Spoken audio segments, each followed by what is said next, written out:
By now we know that turbo cars do amazingly going up Pikes Peak. It has to do with the fact that the pressure gets lower as you get higher, so having a turbocharger on there keeps the pressure up. And that made me think, would any turbo car do? Well, I went back and I made an early rendition of the earliest turbo cars possible. And no, they're not Japanese. No, they're not European. Some of you may know this, but they're actually the first ever turboed road commercial cars are American.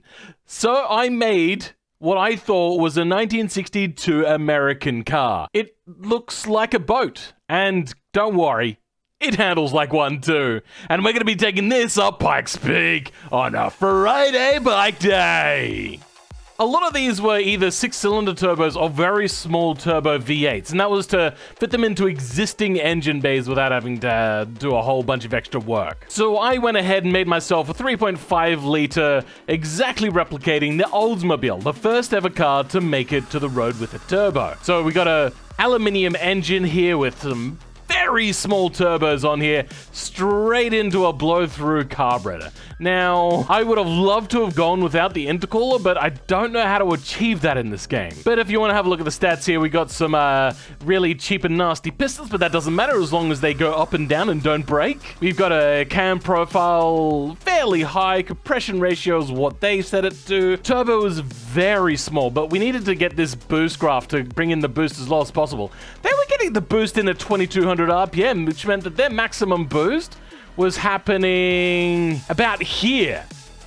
I can't do that. I don't have that skill. Also, the fact that turbos are only available in 1975 onwards, but this is only 1975 for engine. Then we have ourselves a single 4-barrel carburetor, standard intake, and then a premium fuel. Now, I'm going with a premium fuel and a slightly higher quality fuel mixture here because the original cars were plagued with issues. One thing that they did for some reason, I suppose they didn't want to do a whole lot of development on the engine, was they made it water injection, which was great. A great idea. Fantastic. Methanol, whatever it was that they did, but mostly water. But people didn't refill them.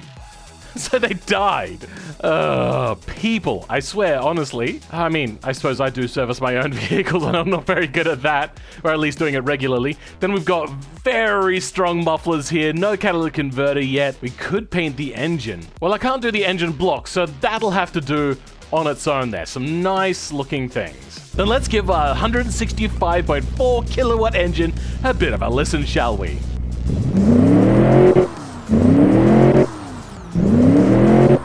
I may have to boost that for you guys to be able to actually hear this, because that is very quiet. Then we went ahead and used this McLandYacht 3-meter long mod body.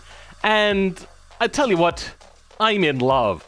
It just worked out so perfectly. I could actually make it look like a boat. And I've got the aerial back here with the American flag hanging off the back. Now, I know that you're not allowed to use, I believe it's flags for commercial purposes or something like that. And I did go a little bit overboard. I made a full interior. We got bench seats all around. We got a column shift with a bone white looking kind of color interior.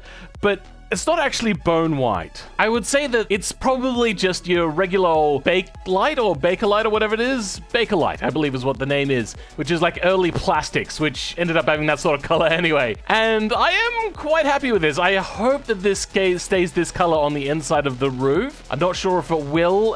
This is a mod body and they have done some really cool things. But let's move along. We got ourselves like a really deep red here. Got white wall tires.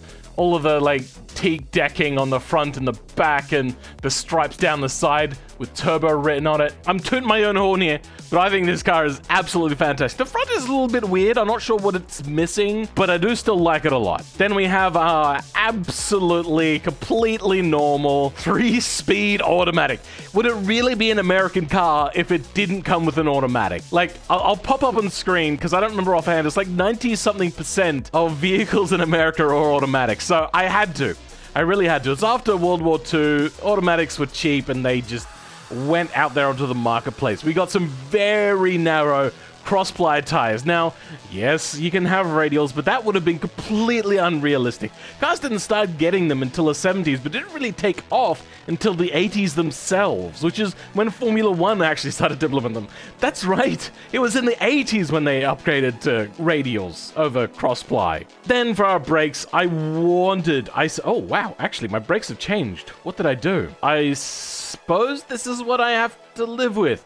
I have very strong front brakes, but not very strong rear brakes. Then under aerodynamics, we've got nothing except a little bit of brake cooling. Under interior, we've got ourselves some premium, and then we've got a good premium radio as well, so it's premium all round. Then we've got hydraulic, no traction aids, obviously, but then we've upped the quality, so that's just like American. They really do have overly soft power steering. Then we've got some standard safety, we've got progressive, twin tube, passive, and then we've just got this, not comfort, but normal. Gotta have at least something here. Give me a break, man. As you can see here, it's got a fairly good score. So it's got a decent muscle score, a little bit of a GT score. I am quite happy with this. And around the test track, it does a 319, except I did a few little tweaks just then. Let's see what it does now. 318, ooh, it's a little bit faster. Here we've got our times up here for like the 1962 records, and we've got a 12-minute 50. I don't think we're going to go quite so fast, but apparently this was with a Pontiac, and then Chevy's an Offie, whatever that is, a Chevy, a Cadillac. I get the feeling that this is not entirely what I'm looking for, but whatever, we'll give it a try. Oh, it looks so boatish. I love it. Oh, there's actually a little bit of clipping on the front there. I could fix that, or I could just keep doing what I'm doing, which is what I think I will do. I cannot hear this engine whatsoever. Oh my goodness. All right, now we have to restart. I have to turn this volume up first. Oh yeah, no, it's on 3. Let's turn that up to 30 so we can get the full splendor of this engine. Oh, now I can hear it. Oh, those turbos sound angry. All right, let's do this. We've got this thing in drive. We're gonna take this boat all the way up. Oh no, you can't see through the rear window. Oh, good boat. Oh my goodness. So it does wallow a little bit, but we are on dirt, so we don't have the traction to get the full body roll experience. I reckon if we can make this up here in a reasonable time, we'll take this around the automation old test track and compare it to some of the other old cars that I've taken around, and we're gonna see what this car really compares like. So it is a near 2-ton vehicle, but it has a turbo engine, so that means it's fast, right? Oh, good. You know what? This isn't actually quite so bad. It's really easy to handle, and that's the advantage of the longer wheelbase cars, is they are easier to handle. Oh, hey, look at that. Just a little bit of the feather of the throttle, and this thing is really good. Now, the one thing I also did, you may have seen it pop up, is this thing has 100 drivability, or at least it did there before the last time I went and looked through it, and that just made me really, really happy. I didn't care about sportiness with this car. It was all about the drivability and just the Americana of this vehicle. Now, we don't get a lot of American vehicles here in Australia. In fact, I think for the first time ever, we've actually got a properly imported car from America coming into Australia, and that is, what was it called? Oh yeah, the Mustang. Sorry, yeah, I don't know why my brain farted on that one. I suppose actually, you know what, it might have had another one. The PT Cruisers you will see occasionally, but I get the feeling that they were also like only imported in small numbers as well. So I suppose I will pop up on screen whether it was actually properly imported, but yeah, we never got any of these sorts of vehicles. So when they are up for sale, they are phenomenally expensive.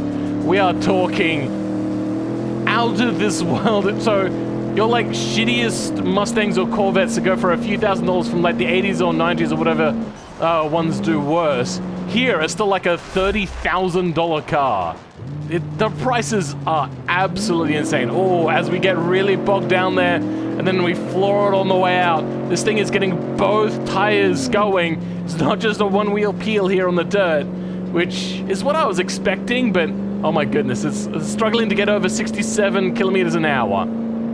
It's maybe if I had a shorter gear ratio again, I did shorten it down. We did lose about 18 kilometers an hour with how much I brought the speed down from its top speed. But I feel maybe doing the hill climb, we should have even put in a shorter gearbox, because this is one of the longest straights right here, and we're only going 120 kilometers an hour.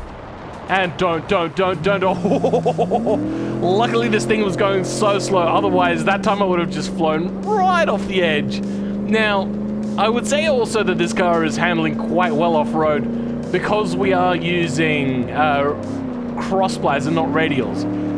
Cross-plies have a very soft drop-off on grip to start going sideways for drifting, whereas your radials have a very harsh one, which is why now when I'm like making drift cars for practice on my own time, and I will be making a video on it eventually when I get good at it. Get good, scrub! Yeah, I will be... I've lost my train of thought now. I'm just taken by the beauty of that rear flag there over the teak decking on the back. I love this guy. I'm going to put this one up. This one is going on the BeamNG repository. Once I fix the teak decking clipping through the hood issue, this one is going up. And it'll probably be up before the video is live. So you can check it out. You'll probably see it as well and you'll be like, what the hell is Phil releasing as a video? Why has he got this weird looking boat? And I think I might do a drag version of this car at some point as well. In fact, we might even end this video with me doing a drag version of this car. Oh, goodness gracious. It is so slow. We're like half the way through the time I'd expect to... Sorry, let me try that again. The English do frackenzy up sometimes. So I'm about the time that I would expect to be halfway up the mountain. And I get the feeling that I'm only a quarter of the way up so far. So this is not particularly a blistering time so far. I'm going to estimate at this rate we might do something like an 18 to a 24 minute lap. So I don't know. This one could take quite a while. I might even have to fast forward during some of this because this is going to be otherwise an incredibly long video. So let's get around this corner. Whoa, what just fell off? Oh, I think that was a door card for some reason just came off. I didn't even hit anything. It just came off. Yeah, okay. I can see that the door card is missing on the inside of the car now. Oh, jeez. All right, let's fast forward a bit until we get at least to Devil's Playground. Oh my, I think we're actually at the halfway point here, and we've gone 7 minutes, so I reckon that we might do something along the lines of like a 15, oh god, oh no! Oh no, I've been to the halfway mark.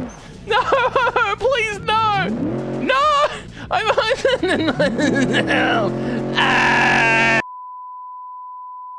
Alright, we're at the halfway mark again, but when I get to the end of it, I'm going to shut up this time so I don't end up crashing off and getting high-centered on a rock. Ugh. And we're also faster this time than last time. Woo! Oh, yes, okay. First hairpin down, and we scrubbed off all of our speed, probably by accident. That wasn't quite how I wanted it. And the power in this vehicle is very peaky, so it takes a while for that turbo to really start working away. Oops, I accidentally clipped it.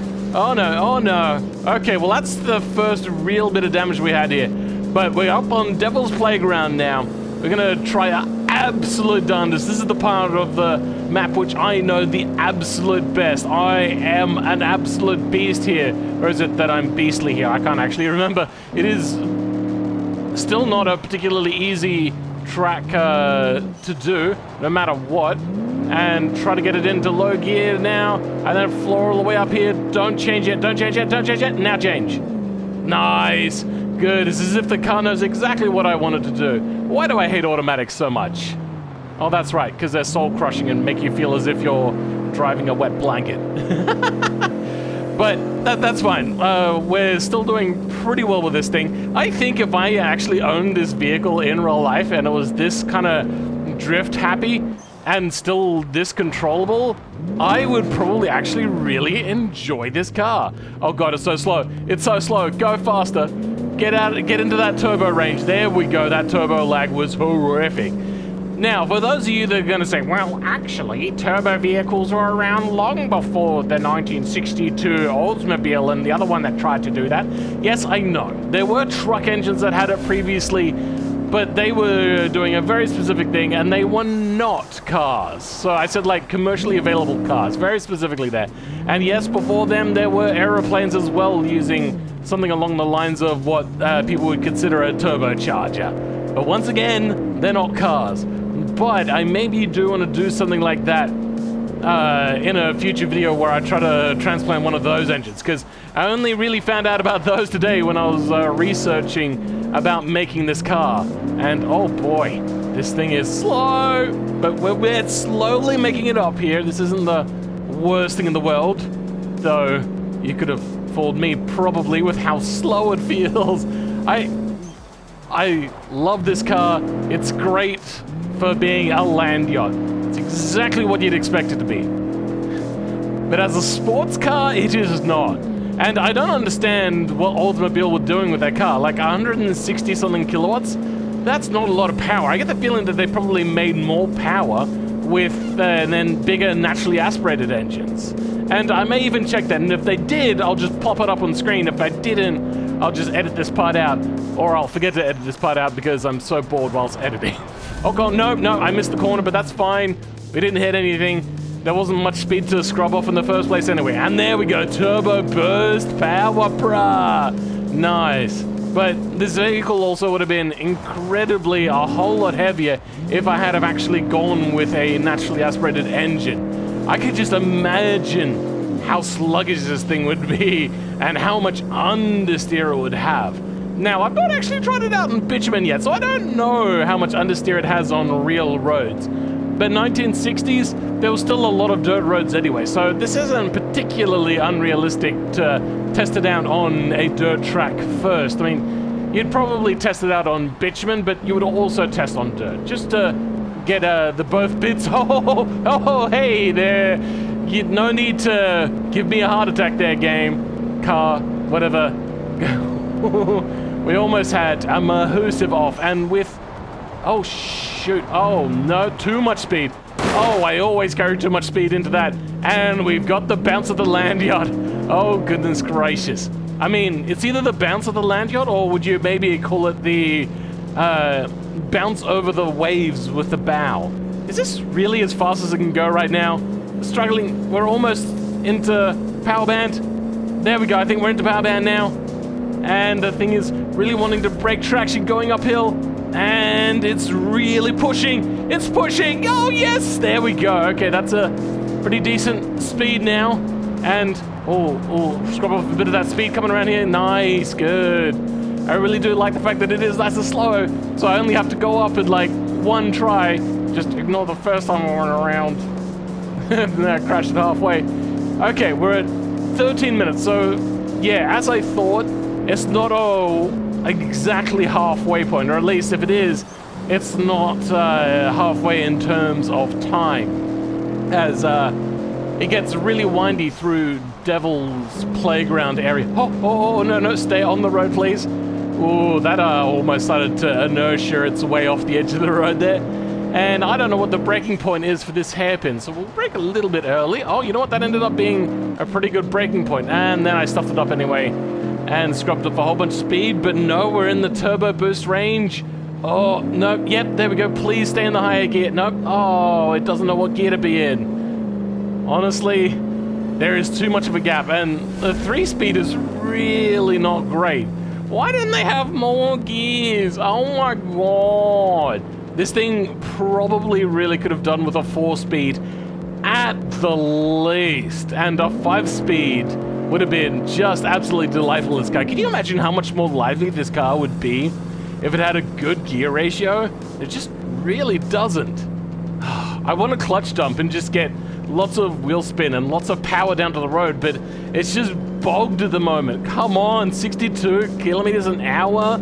That's so slow. I'll put up what 60 kilometers an hour is in miles per hour so you can see how slow this car is. Okay, here we go. We're getting up into the power band now. 86 kilometers an hour, 90 kilometers an hour, or 92. 96 kilometers an hour. Oh yes, 100 kilometers an hour. That's 62 miles per hour up a death-defying hill. This is really dangerous. All right, are we coming up to... No, this is not the hairpin yet. The hairpin comes at the end of the next straight. Yeah, okay, yeah. So we've got 2 hairpins left. Oh god, I'm starting to hyperventilate with talking so excitedly for so long. But it is so long. It's 15 minutes, this lap. Oh my goodness. And my prediction of like 18 to 24 minute lap, now not looking so silly. Okay. Couple of corners left and we got a hairpin and then a fairly long, moderately tight left-hander right into the end. So we're at 15 minutes, 32 seconds. Come on, baby. Show me what you've got. Open up them tabs. Close off those wastegates and give me all the power in the world. I mean, if it gets really slow, we might have to do a Fast and Furious, what was it, 9 or 10 or 63, where like he pulls the vehicle into reverse and he starts reversing really fast, which is totally realistic. That's a thing that happened. Oh my god. So I get the fact that they tried to be unrealistic, but that was really unrealistic. And finally, oh my god, a 16:10. That's not as bad as I thought it was going to be. Good god, man. And it is much slower than whatever that car is. I think, oh, you know what? I think that was a stream. Me do words, speak English, yes, do. Let's go ahead and change our configuration. Let's take this around to the automation. We're going to do a little bit of test track driving, but we are going to do the old racetrack because this is an old car and it's what it would have been tested on if tested at all, which I doubt this car would have been taken to any racetrack. It just would have been seen like, does it understeer? Yes. And does it understeer too much? We'll see. Like that would have been the parameters. The other parameter would have been, does it lock up the brakes? And the answer to that would have been yes. And then it would have been like, well, does it lock up all the brakes or just some of them? And then they probably would have said some of them. We're about to find out coming into the first corner. Braking. Okay. Braking and turning, it does lock up, and we're losing interior panels for some reason. I don't know why. Maybe the torque of those amazing brakes in the front are just tearing this car to shreds with its massive amounts of Newton meters being applied. And we're gonna see if this car flies. Woo! No, okay, doesn't really fly, unfortunately. Okay, we've lost more interior trim, but that's fine. We can keep doing this. Okay, we're gonna have problems going through the leaves if we're not careful. Bringing it around through the bowl. Oh, come on. Yep. Nice. Oh, yeah. Take a high line. And we've lost more interior panels. What is up with the interior panels? What is going on? I don't understand. Why does it do that? Anyway, coming just outside of the slingshot area. Coming down the back straight. We're going to be into Cossacks soon. We're crossed 1 minute line. And I don't know how far back we have to brake. I'm going to brake at the 200 meter board. Oh god. Okay, yep, we're braking up those front brakes. You do not need to be turning and braking at the same time to get those wheels locked up, apparently. Okay, so that is good to know. We'll send that to the car manufacturers, and then they can ignore it and just release the car anyway. Well, we're coming across, and we're going to see how this car compares to all the other cars I've done down here. Woo! Ah! Well, you know what? It's not fast. And I get the feeling I don't get the names of these cars. Oh, I do. The Fiera D. That's the little air-cooled car. Remember when I did the tutorial on air cooling? Yeah, that car. Then, oh, it's slower than the other old original turbo car that I released, but only by 2 seconds. And this was a pretty good lap, too. Then the fake Rari. Okay, that was the one I did, I believe, for Twin Turbos' challenge.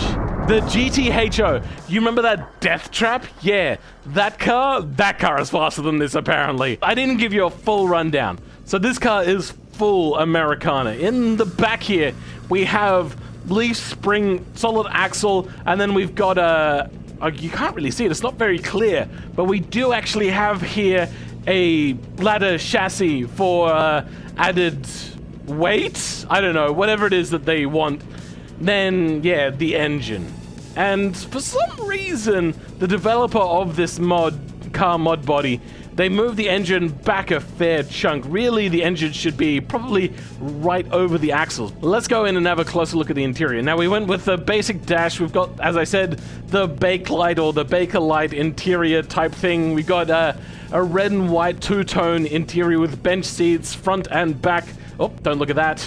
And then in the front, we've got a leather. Just don't look at that. Don't look at that. We've got nice little, like, bullet-looking mirrors here. Then we've got this cool-looking swish under the turbo. I like everything about this car. There's one thing left to do, and that's to see if this thing will actually act like a boat. Come on, baby!